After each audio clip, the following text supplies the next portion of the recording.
Hi guys, let's look at definite integral. Okay, just for your information, the one that we learned in our previous video is known as indefinite integral, because on our last video the outcome of that integration will just be another function, right? Another function. We have no um, area to be given. We will not really calculate any area, right? As for definite integral, it is where we have an integrand that contain values a and b, right? This value a and b represent the area that they want us to calculate. So from a to b, in other words, find the area of that function, of this function fx, give from xa to xb. So of course, to find from a to b, we'll need to subtract the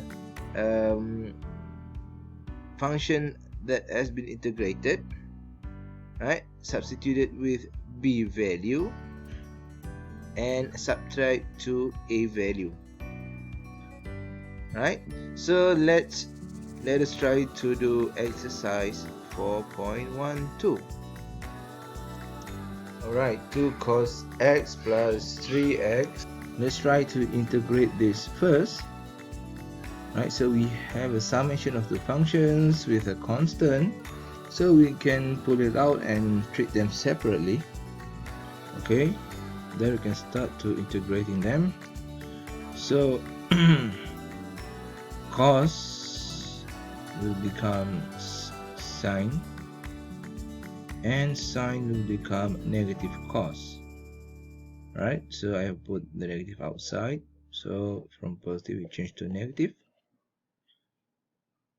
Okay, and this is how you write it down when you have a case of definite integration.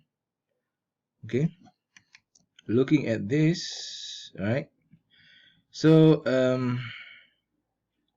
when you have a constant, right, with this function, right, what we did in integration is that first, of course, sine will be changed to negative cos, and then this, right, will need to also integrate itself, right? So for x become 4, I differentiate, sorry, and then we put it on the denominator, right?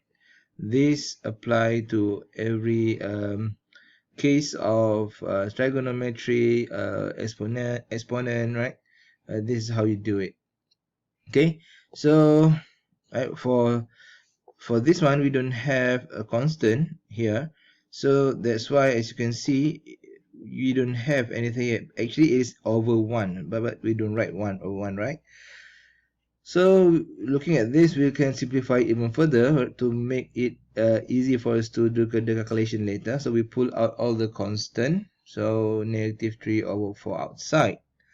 Now after we have simplified everything, okay, the next thing to do is to input all of the lower, upper and lower boundary here.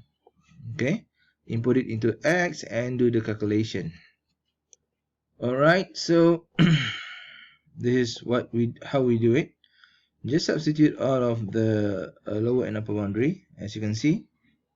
Okay, I input each of this value, right? So the upper bound subtract to the lower bound, right? So upper bound subtract with the lower bound. The same goes for this one. Upper bound subtract to the lower bound, and I'm simplifying it a bit. However, right, for the case of trigonometry, right, that is one thing. Specifically for this case, right, maybe you will need to use this knowledge also later, right, for cosine.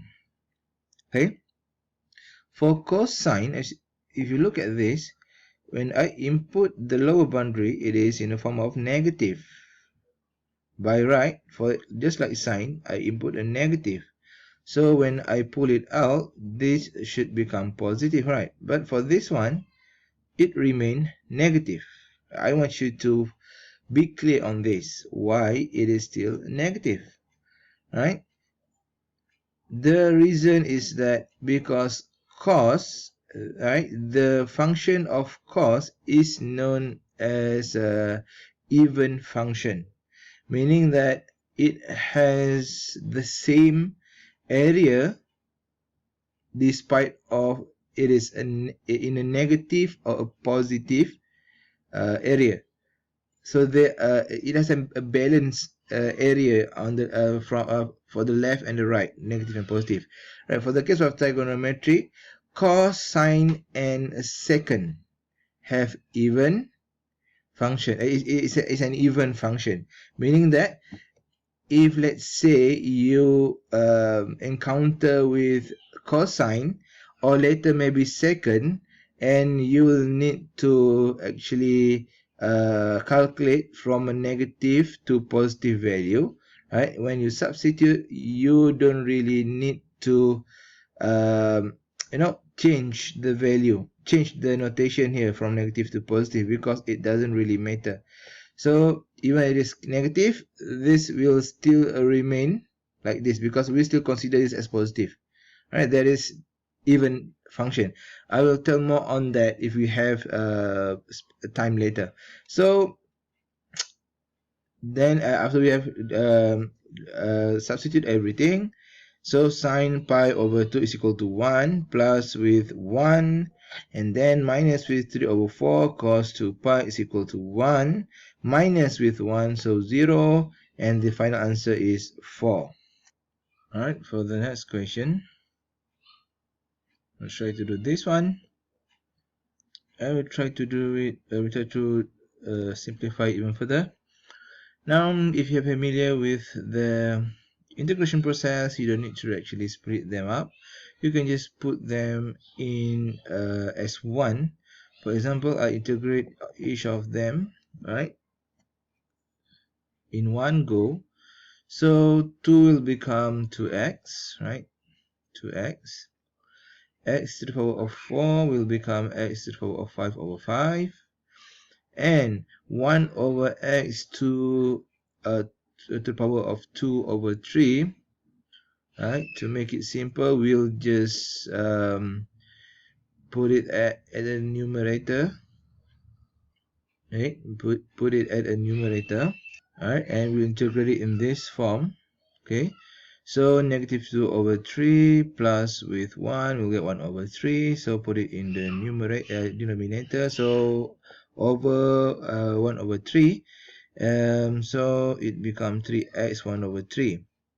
And then this is the final form of integration. The next thing to do is to just substitute the upper and lower bound here.